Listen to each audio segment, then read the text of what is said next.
Welcome back, everyone, to the Main Line Theory Speedrun here on the Panda School of Chess YouTube channel. You're watching the second episode in this series. Now, in the first episode, we played a Sicilian defense. Now, what do I mean by a Sicilian defense? If you don't remember, against the move pawn to e4, the move pawn to c5 is known as the Sicilian defense. And this is what I'm going to be playing consistently against the move pawn to e4 on the first move by white when I have the black pieces. Now, we faced a weird sideline yesterday where my opponent played the move knight to a3. But after a simple move like knight to c6, they followed it up with the move bishop to c4. Now, I realize that in this early stages of the series, we will be facing this move bishop to c4 in several different contexts when we play the Sicilian defense. And while it is not theoretically considered a good move, I would want to discuss it in some depth today. So what I'm going to do today is actually give you a comprehensive analysis of two different setups white can choose involving the move bishop to c4. And unlike the slow chess guide, I thought that since this is going to be the most common response to our Sicilian defense, we should take some time to understand the opening and the ensuing middle game properly. So here I am going to give you a nice analysis today. I'm not going to be playing a game today.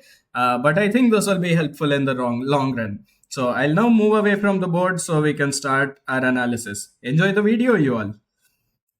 So there are going to be two important setups that white can play involving the move bishop to c4.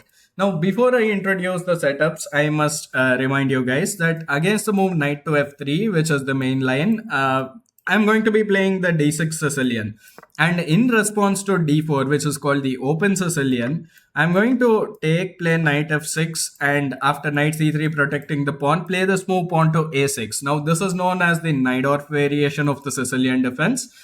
If you're a complete beginner watching these videos, then you don't have to know this. But I'm trying to explain my reasoning behind why I'm talking about these particular setups and not others, right? And now let's get back and talk about setups involving bishop c4 for white early on. Now, against the e4, e5 openings, after knight f3, knight c6, bishop c4 is the Italian opening. And this is what you see at the highest level very consistently. Now, against the Sicilian defense, the move bishop to c4 is not as good.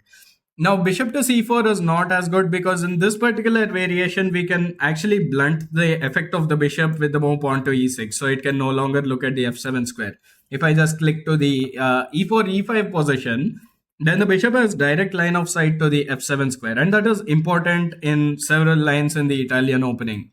Now, here it doesn't really come with that effect because after bishop c4, we can develop the knight and just play the move pawn to e6. And that just reduces the effectiveness of this bishop. Now, bishop c4 is not a particularly theoretical line. You won't find too much about this in books because it is just not considered a good move. Now, when I say that something is not a good move, I don't necessarily mean that white loses because they play bishop c4. It is a developing move after all. It is a principled move. It can only be so bad, right? The reason it is not considered a good move for white against a Sicilian defense is because there are better alternatives like knight f3 and d4 is considered objectively the best way to play against a Sicilian defense. So in the presence of that, the move bishop c4 just gives up a lot of possible advantage for white. Now black can equalize very comfortably. And the main line here is the move knight to c6, and this is what I'm going to be recommending. Now, the intermediate players amongst you might ask that if I am playing the move d6 here, then why don't I be consistent and play the move d6 even here? Now, I must mention this is the main line theory speedrun. So first of all, I'll be playing only the main lines. And it's not just that, you have to learn to be flexible in the opening. So if you can play a slightly modified setup, so if knight to c6 and then fianchettoing on the king side to take control of d4 is the best strategy, which it is going to be in several lines, then you should go for it, right? You should stay flexible enough and that you can play several different setups in the same opening and play them well. So I'm going to be sticking to the main line here, which is the move knight to c6. I hope that made sense. Now, knight f3 is unquestionably the most popular move and likely what we are going to face. This is very logical, just developing the king side, preparing to castle. And you will see that all of these lines are based on very sound opening fundamentals like controlling the center, developing your pieces towards the center, and castling your king early. Right? And knight f3 prepares that. And now we play our move e6, which I have been talking about. And after the move castles, now you can play d5 right away, try to fight for the center. But I have a really interesting idea here that I will recommend, which is the move knight to f6. Now, knight to f6 attacks the pawn on e4. And now you might ask, what do we do against e5, right? Now, I will come to that. Don't worry about it. But first, I will mention that there are four different moves that we will be looking at in this position. The quote-unquote main line, insofar as what we can call a main line here, because bishop c4 already is not theoretical, is the move rook to e1. Now, rook to e1 has some theory associated to it. The other three moves that we will look at is the move pawn to d3 first. We will look at knight to c3, and we will also look at the scary move for beginners, which is the move pawn to e5, because it displaces the knight, right? Now, e5 is what we will look at last. Now, I talked about when I started this video that I will be showing you guys two different setups white can go for involving bishop c4. Now, this is only the first setup I have talked about. And what is the other setup, right? Well, the other setup is to start with knight to f3, right? And then I'm going to play the move d6, expecting them to go for an open Sicilian, and then they play bishop c4.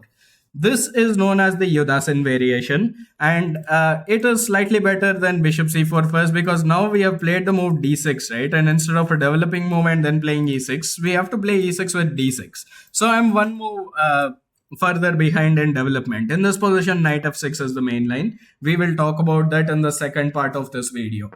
As for now, let us focus on bishop c4 first, after which we do all of this and go for this line knight to f6. And let us start with the actual theoretical discussion in this video. The move rook to e1 is what we will discuss first, which is considered the main line in this position. And here I will introduce to you for the first time in the series what I call the center fork trick, what is standardly called the center fork trick. Whenever you have a piece that can be brought to the e4 square, and with white the e5 or d5 square, it depends. Now the center fork trick comes in many different forms and occurs in many different openings. So you have to be comfortable with this idea if you want to get better at chess quickly. The move is knight takes e4 here. That lures the rook onto the e4 square, at which point we can play the move pawn to d5, forking the bishop and the rook. Now it might look like we've won a pawn in the center, right? Because if the rook just goes back, we take the bishop. The only thing is that now they can just take the pawn on d5 with their bishop, and after we recapture, they can either defend the rook with the knight or just move the rook back. Now, moving the rook back is not a very good idea, and this really highlights why these positions are so good for black. Now, fundamentally speaking, we have better center control than white. Our pieces are going to be developed to more active squares and very quickly as well, and we are ready to castle, whereas white finds it a little difficult because of how much control we have over the d4 square to liberate themselves with the move pawn to d4. So let us continue with the line. Bishop e7, knight to c3 attacking the queen, and here we can drop the queen all the way back to d7. This bishop is going to get fianchetted out to the b7 square after we play the move pawn to b6. So after we castles, it makes the sense that we keep our rooks connected by not dropping the queen all the way back to d8. So we put it on d7. And d6, it just comes in the way of the bishop if we ever want to put our bishop there. So the queen is nice and well placed here. Pawn to d3, castles, bishop e3, and now while the pawn is well defended, we also want to develop the bishop. So playing the move pawn to b6 makes a lot of sense here. Now, since we are developing so actively, we can we have the contours of a kingside attack, right? We can even play ideas like this, which I'm not going to talk about right away, because the rook lift idea is something beginners should not dabble with so early. They tend to do it a little too often if they know about it, is my opinion. But yeah, in general, there are the general contours of a kingside attack. The bishop is aiming at the king side. The queen can join the bishop if we move the knight. The bishop also has line of sight to the king side. And in general, we have a big attack looming onto the king side. The rooks can nicely come to the center of the board as well. So white has to act quickly. If they wait for too long, we are just going to attack their king and win the game. So d4 is the most natural move here, causing chaos in the center. Now this isn't respite for white, so to speak, because after takes we can play rook d8, and after something like this, notice how the rook is defended by the bishop, so they can't take the rook, they have to move out of the way. And now we can play bishop b7, forming the queen bishop battery towards the king side. They have to play a move like f3 here, otherwise they just lose a pawn. And now you see the point of developing the bishop to e7 rather than d6. So note, you should have asked that question actually. After rook e1, why didn't we play the more active bishop d6? The bishop in this position fulfills the very important role, you will notice, of getting developed to e7 and eventually after f3 going to the f6 square in this position. Yeah, now we attack the knight, and it is not a good idea to drop the bishop back over here and try to defend it this way, because there is a beautiful tactic in this position, which is bishop a6. Now if the queen takes, that is a horrible situation for white, because they have a knight that has little to no forward movement against a rook on the second rank and a bishop that is very powerful. You might think that this is a problem, but not really. We just take on the c2 square. There are better moves as well in this position, by the way. One of the best ways to play those positions is to first play bishop d4 check, and after king f1 not even give up the bishop and now take on the square, right? You can also then kick the knight out of the f5 square and then bring the bishop back. You just have to make sure the pawn isn't too weak. Very interesting lines over there. So usually playing bishop back to d2 to protect the knight isn't a good idea. But that being said, what are they going to do about this, right? We are threatening to take the knight, and after they take back, win another pawn on the c3 square. So in general, this is a very pleasant position for us. The king is also a little weak along this diagonal. We saw that being exploited when we play bishop d4, right? So rook to e1 in general is not a very good move. So the main line here is to develop the knight, a very principled move, a developing move for white that first of all defends the rook, and second, as a byproduct, also attacks our queen. Now, for the higher rated players watching this video, I should mention here that you have the option of making a draw with queen f5 if you really want to. Now, I do not suggest ever playing for draws. I think it is a really boring way of playing chess. You want to have fun after all, right? Now, why is queen f5 already a draw? Well, white has the capacity here to play d4, initiate a few trades here. And because of the threats on d8, you have to play bishop e7, defending the square. And now they can go rook f4 and basically repeat moves like this and claim a draw due to threefold repetition. Both squares where the rook is moving to are defended, so you can't ever just take the rook. So I do not like the move queen to f5. Now you might argue that is a situation where all of these moves are never going to be found by white, right? But I don't want to leave anything to chance. I want to play for the win always in the series. So I'll be going with the move queen to d8. And this is what is considered the main line at the grandmaster level these days as well. Now white plays the liberating move pawn to d4. We do not need to take on the d4 square yet. They do not have the capacity to capture because we just take here, and that is a great position for us because the knight has to go back once again. We can start with the move bishop to e7 in this position. And after bishop f4, now we can take in the center, and here is where I will stop what is called theory, and we will have to look at middle game ideas. So to do that, I am going to show you a game. This is a game played between two grandmasters here, and their names are Eltaj Safarli and Muhammad Zokhid Soyarov. This was played in 2026, this year actually, when I'm recording this video, in Tashkent. Right, this was the Uzbekistan Chess Championship, and this is a very interesting game. And you will see here that Soyarov gets a very nice advantage very quickly. Now, before we look at the game, let us review the theory once. So e4, c5, the Sicilian defense, and after bishop c4, knight c6, knight to f3, we reach a position where e6 is played, right? And after e6, castles, knight f6, rook e1, we see knight takes e4, the center fork trick, after which we played d5. forking the two pieces. So bishop takes d5 is forced, sorry, not forked. And here we see the move knight to c3. And after queen to d8 in this position, which, like I said, grandmasters are playing these days, we see the move pawn to d4. So all of this should be familiar to you all if you've been paying attention so far. And after bishop f4, we see the capture on the d4 square. And here is when we will start analyzing the middle game. Now you will see that we have two attackers on the knight on d4. So if we can dislodge the rook from protecting the knight somehow, we will likely win material, right? And for that reason, f5 is what is chosen by Suyarov. And this is what I would consider the best move in the position as well.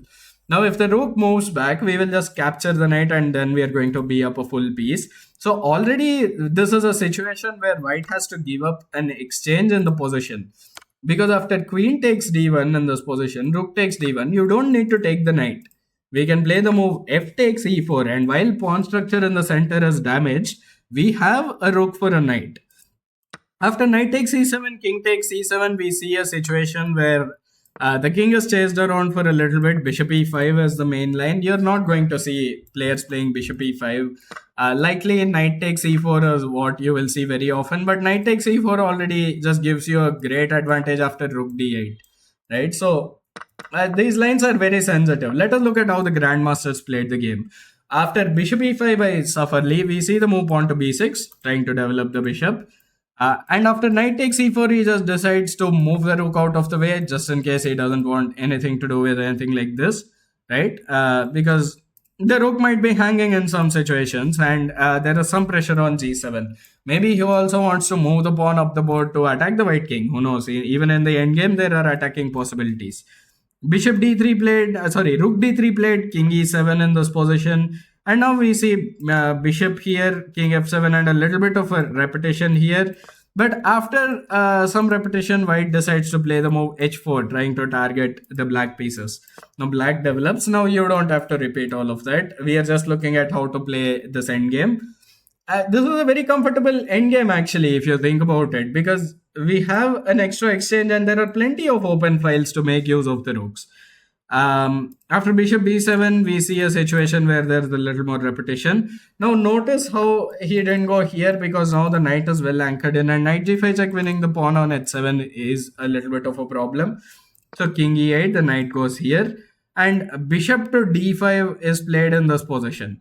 Now bishop d5 is a very interesting move. It anchors in the pawn over here, so this is not a big problem, and decides to give up the flank pawn instead of the center pawn. Now the flank pawn is not taken, however. After rook h3, h6, knight back to h3, he goes king d7, attacks the bishop. And the rest of the game proceeded for a while. Here a few trades happened, but eventually the extra rook prevailed. Now you can look at the rest of the game yourself. I'm not going to spend too much time here on going through the entire game, because I showed you guys how to win an exchange, of course, right? And now you can see how black is just winning in this position. Plays the move pawn to e5, a very nice move actually, to find bishop f5 in this position, attacking the knight. The knight cannot move because the rook on the d8 square will be hanging. So very interesting play. Now the knight does find a check, of course, actually, so I stand corrected. But if we continue down the path, we just see the dominance of the rook against the minor piece. So I'm going to click through this game really quick. The king gets hunted down, another pawn is won. Bishop is brought back to safety, and the trade of the knight for the bishop essentially seals the deal, right? Bishop d2 here and a5. Very nice move as well, by the way, because if takes, then essentially the pawn is going to promote. B takes a5, just b4.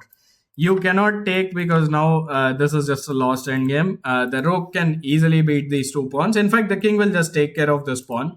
All the rook has to do is wait for the king to come over there. They win this pawn and checkmate the white king. And here white decided to resign in this position actually.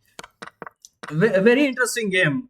So if you go back all the way to the opening, the key idea is to know the move pawn to f5, and pretty much all of this is forced if you think about it, right? No, not all the way here, but after bishop e7, bishop f4, we see the problem with takes and f5 for white.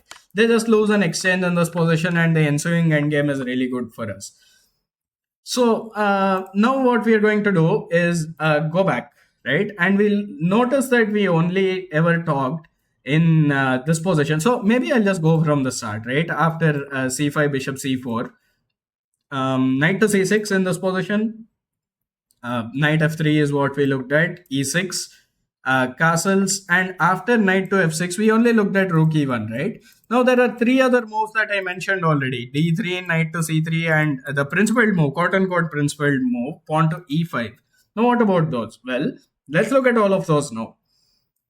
Pawn to d3 in this position. So maybe for this I should just switch back to the actual screen because this was not played between the Safarli and Suyarov. You guys should, of course, I went through the game quite quickly, but you guys should definitely take a look at that game. It's a very interesting game. Uh, let's look at d3 now. Against d3, our life is very easy as a player with the black pieces. We get an excellent center after d5 and a trade in the center. Now, white can play bishop b3 as well, but bishop b3 doesn't challenge us in the center of the board. We just play bishop to e7. If something like this, I mean, we can always play bishop e6 to protect the pawn. We don't have any liabilities with the weakness of d5 in the center. d5 can be protected 10 different ways very easily. In fact, we can even move the queen and put a rook on the d8 square eventually. So bishop b5 is likely what white will go for, and there are a few lines you need to know here. And this is an excellent example of adapting your development strategy to what the opponent is doing. Bishop d6 is a playable move in this position, but with the rook coming to the e file, you will likely not want to block like this, right? So if bishop d6, rook e1, bishop e6, they'll go knight g5. And this is a very annoying situation. You're going to lose the bishop. You don't want to do that, right? You have good center control. Keep the bishop there. So instead of bishop d6, what we will do is play bishop e7. And now the move rook e1 is innocuous in this position because we can just castle out of the way. Now there is a seemingly menacing move, knight to e5, that can be played, but this isn't a problem really. After, we can just play queen to c7, and you should never be afraid of a trade like this on the queen side, because now after the bishop just moves back, we can play bishop g4, for example. But even if we don't discuss any moves here, just castles is also an excellent position for black, because while the pawn structure looks ruined, it is actually really good for black here because of how robust the center is now. There is no way in which white can really attack this type of a center as long as c6 remains defended, which it will. Trust me, which it will. The queen isn't going anywhere. You can always reinforce it with the bishop or even a rook if need be, right? And you will not need to do that. Trust me, these positions have very good experience with these. The one line you need to know is after queen c7, not that they take here, but actually play bishop f4, because it seems like they're going to do something like this, which might be a problem, right? And then there is a discovered check here. Well, none of this is a problem if you just know the move bishop to d6. So after we put the bishop on e7, induce all of this from white, we now go bishop d6. And after knight takes c6, the way to get an advantage in this position is actually to take the bishop. And you might be scared of some discovered attacks, right? But you will notice in this particular position that there is no good discovery really. They can play knight takes a7, but this is actually a really bad move. Because after bishop d7, let us say a trade on the d7 square, and now rook e1 check, you can just move the king out of the way, and the knight is just trapped in the on the a7 square on the queen side, right? The knight has nowhere to go, and it is going to just get captured on the next move. If the bishop is ever attacked with a move like g3, for example, you can even play bishop c7, just bring the bishop back, even put the bishop on d6. You can even play bishop b8 to try to capture like this, but it makes sense to keep the bishop a little more active and then capture with the rook. I'm sorry, I messed up the board. I misclicked. I hope it's looking good on the overlay. I think it is. Okay, yeah. So the knight is just trapped. So knight e5 on account of that, but one line is not dangerous at all. This is not going to go well for white. What if not knight d5? What else can they do? Well, they can try to open up the center with pawn to d4. Now you go castles. D takes c5. Bishop takes c5 in this position, and I mean, they can try to develop. If they do this, however, actually, if we can just take, so that's not a good idea. If knight c3, we play e4. So usually, because queen to b6 is also a pretty serious threat in such positions, if you combine it with something like knight e4. So if you just try to develop like this, play a move like knight e4, and now I'll just make some moves. You can see that, well, knight takes f2 is also a serious problem, but queen b6 in this position just sets up attacks over here, right? And you're going to lose the piece. If you try to move the piece back, there is also queen takes b2. And the double attack with the queen coming to b6 is often very underrated. You need to be very careful about that. So considering that line, what white does here is usually just return to the d3 square so that the bishop is not hanging. Now, if you play a move like queen to b6, it doesn't come with any effect at all because, first of all, none of the pawns are hanging. They can just play knight to c3 or even just try to develop their knight like this, right? All right. So after bishop d3, what do we do? Well, now we play the move bishop to g4. And in all of these anti-Sicilians, there is going to be a common theme that whenever black can play the move bishop g4 without having any problems, you're going to have a very good game. Yeah. So after h3, we can play bishop h5 in this position. And now you might think they can do the same to us, right? Well, not really. We can immediately kick their bishop out like this and send it back to g3 and play the move knight to e4 here. Now, this is an excellent position for black because of our excellent lead in development, good center control, and very active piece play. After something like this, if the trade happens, let us say we go here, and after a few trades, we can attack the bishop, send the bishop back once again, and play f5. Look at how white is absolutely dominating. Sorry, black is absolutely dominating every avenue on the board. We have excellent control of the center with our rooks. The bishops are doing a great job. The bishop can always drop back and start attacking the queen side as well. And it is a position where black has full control of the center. So if we want to ever open up the center to make the power of our bishops really felt in the position, you can absolutely do that. And the engine will evaluate this position at around -4 at a high depth. So this is really good. Now, what about after h6? Can they just take? Well, now this is going to lead to a situation where they have a hanging pawn here on b2 and a situation with this damaging of the pawn structure here, right? So this is arguably the bigger problem. So if you try to defend it somehow like this, well, you're not in any hurry to play well. You can always play bishop takes f3 and go for this position. This is really good for you after something like knight e5, but you don't really have to do this either. You can wait after something like c3 in this position, just play rook a8 or something like that, for example. Take control of the open e file. This knight is not going anywhere. They are not in a position to play a move like this because of how good knight e5 is. Like this position after queen takes e5, they cannot really do this. They're going to get checkmated with queen g3. And notice the power of the pin in this particular variation, right? Like this is just forced checkmate in a few moves, by the way, like queen takes h3, king g1, and bishop d6. There is no way to stop checkmate. All right, so very interesting analysis of the move pawn to d3. We are kind of getting stuck in the weeds there.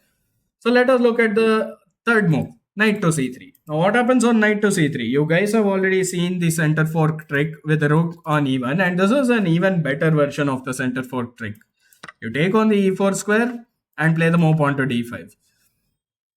Right? So after you play d5, there are a few ways to proceed in this position. The prescribed way of dealing with the center fork trick, if you ever fall for it, is to play the move bishop to d3. But in this particular position, it leads to absolute chaos for white because black plays c4, doesn't even take the knight and goes after the bishop instead. If the bishop goes back to the e2 square, well, that is all the better for us really. We can just take the knight, and now the knight has to go all the way back to e1. Right? And this is really passive. You don't even have to bother about keeping this pawn. You can just quickly try to develop. If they take the pawn, well, you just castle. And now you see, you play b6, bishop b7. Both bishops, excellent attackers. The queen is joining the attack as well.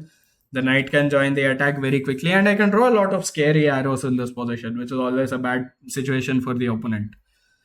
Well, after bishop to e2 in this, instead of bishop to e2, they can also try bishop c4. But now, once again, it is a better idea to take the knight instead of the bishop here because you push the knight back to this e1 square. And it's essentially the same thing. And I will talk about a particular tactic here. If they try to play d3 to attack your pawn, you can just castle. And now you see why the position of the knight on e1 is a big problem, because they cannot take here on the e4 square. If you guys don't know about this tactic, well, you should pause the video here and try to find it. It's a pretty simple one. So assuming you've already done that, the move is bishop takes h2, after which you win the queen on the d1 square. Completely winning position now. You have a big attack brewing on the king side as well. Alright, so knight c3 is no good because of those lines. Like, it just falls for a very good version of the center fork trick for black. So what is the other alternative? Can they play the move pawn to e5? Well, it turns out they can't. e5 also gives black a good advantage after the move knight to g4. Well, now the pawn is attacked twice. What are you going to do about it, right? If you play d4, I mean, I'm just going to take. That doesn't defend the e5 pawn. So what if you play rook e1? Which seems like it is the only way to really have any chance of defending the e5 pawn. Now comes the very nice idea, actually. We play the move pawn to d6 and split up the pawns like this while also developing our bishop. And if something like this happens, we can always return to the e5 square. And let us say a trade happens, bishop b5, bishop d7. We can go a little bit further here. But these lines, I'm going through them quickly because they're very easy to understand and the plans are very natural. So after something like knight c3, we castle. And I will end the discussion of the Bowlder attack with a beautiful tactic in this position. What happens if they play the move pawn to d4? Can white play the move pawn to d4? Pause the video, take your time, and try to answer this. Now, assuming you've already done that, no, they can't. Because after they play queen takes d4, well, if you haven't paused already, you should really pause here and test your tactical material. The correct move here is knight f3 check. And they're forced to take, right? Otherwise, we just pick up their queen. And now we play bishop h2 check. A double minor piece sacrifice, winning the queen at the end of the line. And this is just a completely overwhelming endgame. Everything is hanging. So the two pieces have no chance against the queen when there are so many weaknesses in the position. Well, in general, they don't. But yeah, especially in this position. Alright, so we looked at a very interesting game. We discussed a little bit of theory there. So that, I guess, will be everything I have to talk about the Bowlder attack.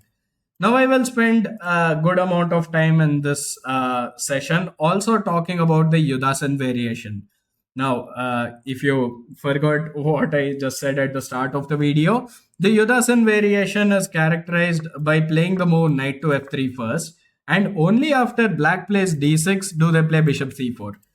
Now, this is arguably the better variation for white, right? Because now we haven't gotten a developing move. We've kind of wasted a move. We'd like to play e6, not d6. So how do we continue against this? Well, Peter Heine Nielsen and John Shaw here give us a very nice idea of how to play against this. This line was tested by several grandmasters and is also featured in the book Georgiev and Kolev, which is called The Sharpest Sicilian. It's a book on the Najdorf Sicilian and covers all these sidelines quite nicely. And I'm going to be following the recommendations of these sources, these classical sources for these videos. The move here is the move knight to f3. Now, there are several different variations here as well. The main line is the move pawn to d3. Now, it looks like the move pawn to e5 is appetizing for white. It really is not. The thing is, you might think, right, after d takes e5, knight takes e5, e6, something like queen e2, bishop e7, they can play b3, develop their bishops to active positions, bring more pieces to the king side, and checkmate. You might think that is the case. And it is really dangerous to think of these positions in general, using these general principles and not concrete details. Now, the essential problem for black in this position is this knight on e5, right? Now, a radical way to get rid of the knight on e5 is to play knight d5 and the move pawn to f6. But I like the approach of Grandmaster Tseshkovsky in this position. So I am going to show you a game here between Evgeny Shaposhnikov and Vitaly Tseshkovsky. We will go over the theory once again here, but I hope you guys really enjoy this game. Because in the previous position, actually, let me just switch to it to show you what the problem was once again. this knight on e5, right? And we were discussing knight d5 and f6 to get rid of it, but he just decided that he should swap off the knight, and that is the better approach to go for in this position.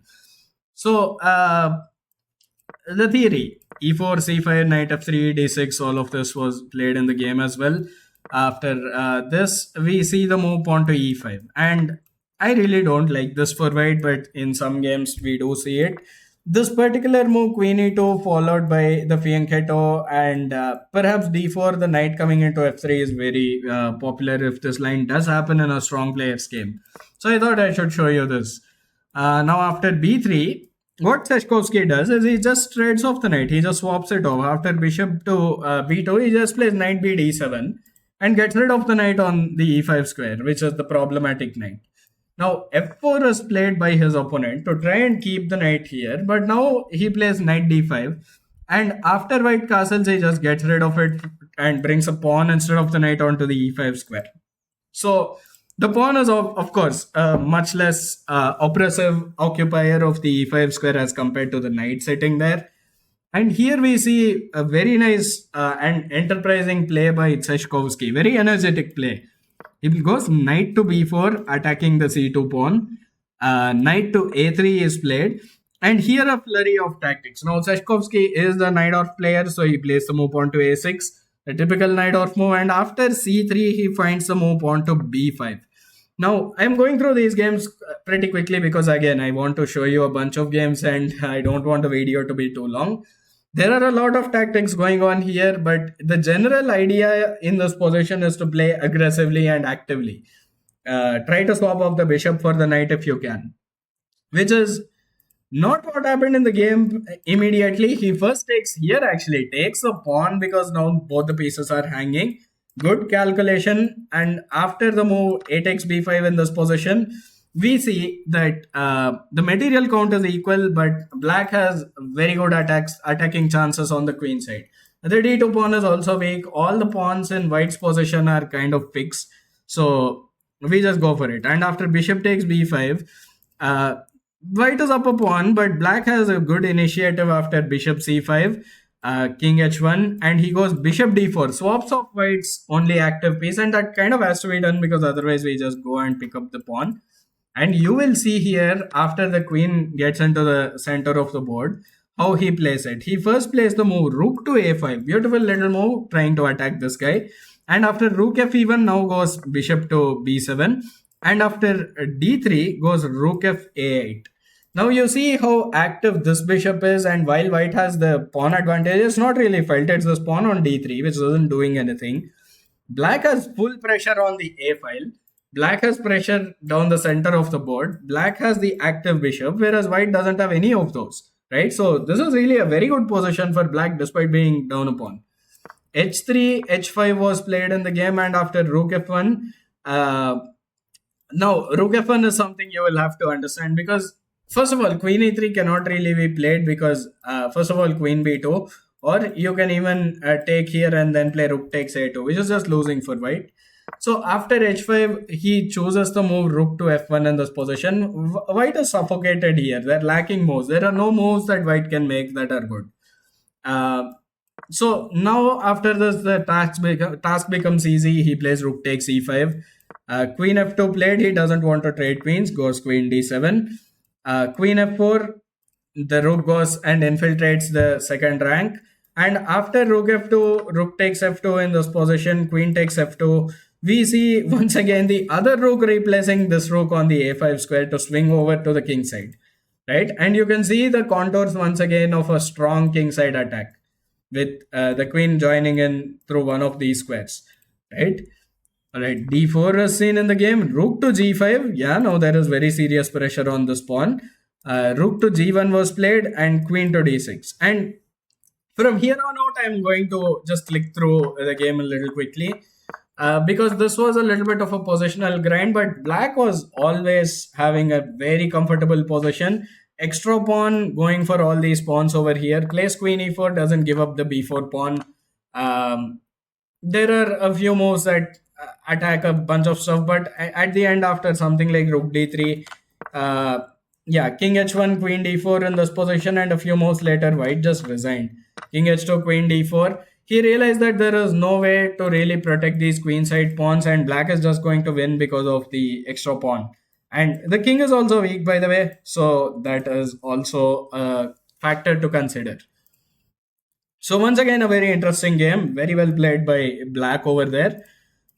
So we can now return to our theory, and we now know what to do about this knight on e5, right? All you have to do is castle, bring the knight over to the d7 square, fianchetto this bishop eventually, and you have the idea of piling up on the a file. So you can also go with stuff like knight to b4 in some positions. Yeah, this knight goes to d5, and that knight often goes to the b4 square. You have a6, b5 ideas before fianchettoing the bishop. So not even b6. You can play in an even more energetic style here. And then you can just positionally grind the rest of the game out. Yeah. Also notice, by the way, in this particular position, while it seems tempting, this doesn't really do anything because the knight is defended and they can just play knight c3. And after bishop b2, you have to kind of move your queen back. That is not a really energetic play in this position in the way I've been talking about. Okay, so now let us look at the main line. Not e5 in this position, which was what we saw in Shaposhnikov, Tseshkovsky, but the main line, which is the move pawn to d3. Once again, in so far as how much we can call it the main line. And here we see the move after knight c6, pawn to c3 by white, right?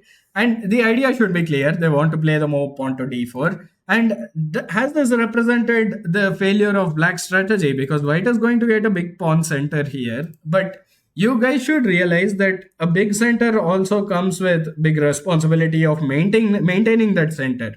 If white builds up the center and then loses all the pawns, then that is not a very fruitful outcome for white. So here we see, no, I should mention, by the way, before we see anything, that in this position, bishop to g4 would be a really bad move. And the reason it is really bad is because of what we saw from the black side of things, right? Now they can play the move queen to b3, and this is just a double attack, and there is no way to go about fixing all of this. Now, that being said, there is a way to play this position, and this is an incredible idea due to Ivan Cheparinov that we see in this position of playing the move pawn to a6.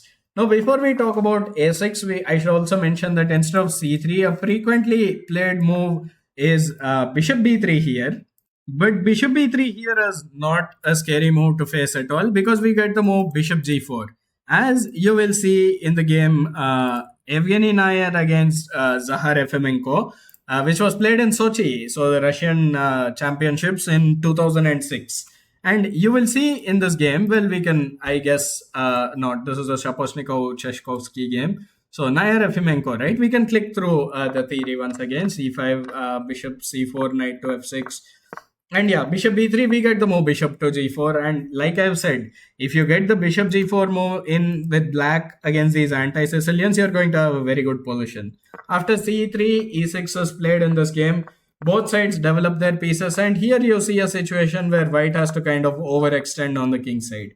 And here after knight h4, black gets a really good central presence with the move pawn to d5. And this is kind of a trade-off, right? Black gets the center, whereas white gets the bishop pair. But in a center where the opponent is controlling everything, in a situation where the opponent is controlling everything in the center, it doesn't really help to have the bishop pair. And the effect of that is seen here. Queen c7, bishop d6, trying to get the knight to the f4 square. White does try to prevent it, but it doesn't really work. Now, black is able to castle to the queen side. Very aggressive play. And we see here that the knight just gets to the f4 square eventually. So, complete domination of a central outpost by black. Did I say white gets to the f4 square? No, I meant black gets to the f4 square. My mistake. Yeah, and now a pawn is lost on the king side. Now, while the kings are over here, this is still very much the queen side. This is the king side. So the h3 pawn is lost, rook is brought back. And the rest of the game followed the typical narrative of black trying to fight for an advantage. This is the end of the opening stage and the early middle game. And from here, you kind of have to be good at playing middle games, I suppose. So I'm not going to show you the entire game now for the purpose of keeping the video short. But you guys understood what is happening, I suppose. So just to revise, if we just go back here, bishop g4 is played first, then e6, bishop e7, and eventually you will see a situation where you can play d5 in a very good version. If they play h3 and g4, you just drop back here. We are not afraid of this damage to our kingside structure because we can very well go queenside, right? Just play the move bishop to d6 from e7 to d6 to blocks the queen's line of sight to the d8 square, so your king can travel through that square and castle queenside. Very easy to play idea and a very effective idea at that. So instead of bishop to b3 in this position, we often see the move after knight c6, c3. Here Ivan Cheparinov came up with this idea of a6. Now here, first of all, queen b3 does not work anymore because we can just play the move, bishop g4 without having to worry about it. So for example, if castle's in this position, we can play bishop g4, right? And queen b3 is no longer a double attack anymore because we can just play e6. And this is not possible because knight a5 now traps the queen. So playing a6 in preparation for the queen to not have the b5 square with check is a very nice idea. It's a very common idea actually. So the more advanced folks watching this video won't be very impressed with this idea. But I feel like the more advanced players often forget how beautiful some of these very simple ideas are, right? If you haven't seen this idea before, it's very difficult to come up with. And of course, instead of castling the move queen b3 right away is even worse because now the pawn is even defended. And the bishop on c4 actually becomes the target of a very quick expansion by black on the queen side. We can also go bishop b7 and have a very good position. So after a6, we often see the move bishop to b3. And you guys already know what we do after the move bishop to b3, right? We go bishop g4, of course. That is what gives us an advantage in these anti-Sicilians, like I've been repeating throughout this video. And here after knight bd2, now the spin is actually really annoying because they don't really want to play g4 because we've just looked at that position, right? We play e6, d5 and get a good center. So the typical way of breaking the spin is using what I like to call the Ruy Lopez maneuver even in a Sicilian defense, right? They go here. With the knight on g3, if h3 is played well, then the bishop can't really go over there because the knight will just capture the bishop. So that is how the pin is often broken. And you will see that in action here. After e6, h3 is played, and after bishop h5, we see the move knight back to f1.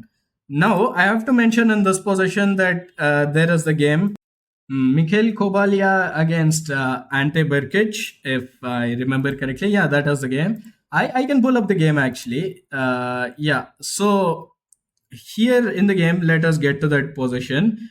Where was it?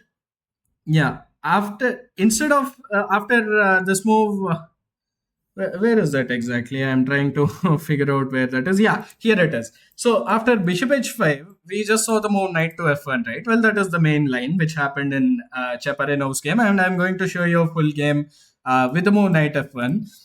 Kobalia actually decided to castle immediately, but after d5 in this game, you will see that black gets a very good central presence after queen c7, bishop c2 castles, and now after knight f1, it's a little too late to do all of this, right? Because now the capture happens and the open file is under black's control. So this is a very good position. So this is how Kobalia and Berkic happened.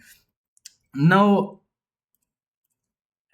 instead of the move castles, we see in our theoretical discussion that knight f1 is the more popular variation. And after knight f1, we see d5. And we'll go a little bit further here. E takes d5, knight takes d5, knight g3.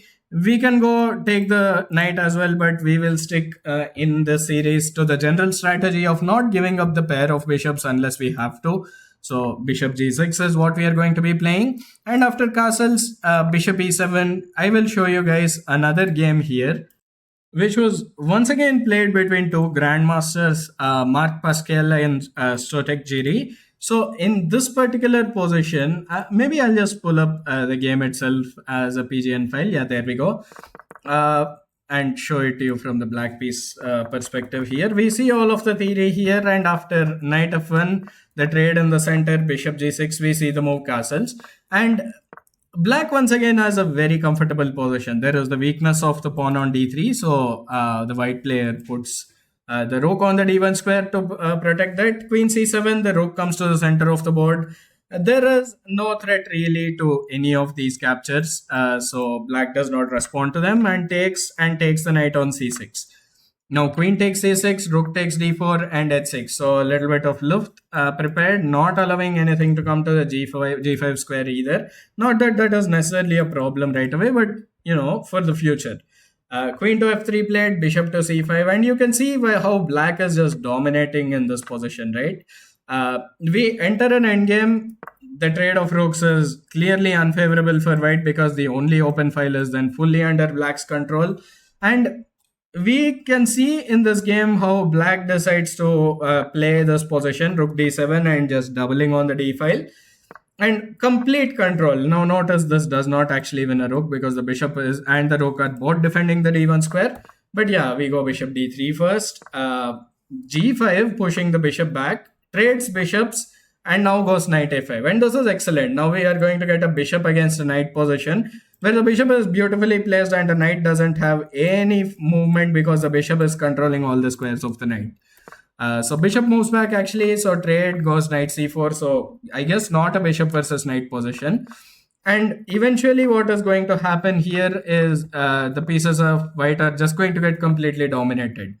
Now e5, it turns out, is a bit of a mistake actually because it hangs the pawn, but both players here were under serious time trouble. I guess it does not actually hang the pawn because knight f1 check essentially leads to mate. King g1, knight takes e3 will not mate, but the rook is lost or the knight is lost, I guess. King f2, I suppose. You can take either, but I guess knight takes f5 is a little more accurate because there is mating knight ideas here. But he missed the move on to c5, so he kind of has to win this game all over once again. But it does happen. Now he's up a piece. This endgame, while a computer will be able to put up serious resistance, for a human it is just not possible. And I will just click through the endgame. A little bit of an inaccuracy there by black, but now you can see here white just resigned because the pawn is being lost, this pawn is being lost, and the pawn just queens. There is no way to protect everything. So yeah, several different ways in which you can get an advantage against this Yudasin variation as well, which is knight f3, d6, and first bishop c4. So we've discussed a lot of theory here. Now, I highly recommend that you guys look at all of these games once again because we are going to use this theory pretty much without back reference to this video in the future. So I will just say, please go watch that video and I will just use all of this theory freely. So the ideas in the games are very important. Notice how the grandmasters have played those games and also notice how they decided to navigate the middle game after the opening gets done. So that'll be it for today's video, you all. I hope you did enjoy the video. If you like the video, then do drop a like on the video, subscribe to the channel, and drop a comment below. Give me your suggestions on if you like these theory only videos. I really enjoyed making this. It serves as a nice way for me to refresh my memory as well. So I really like this video. Well, that'll be it for today. I really hope you guys enjoyed. So goodbye everyone. I hope you all have a great day. Bye.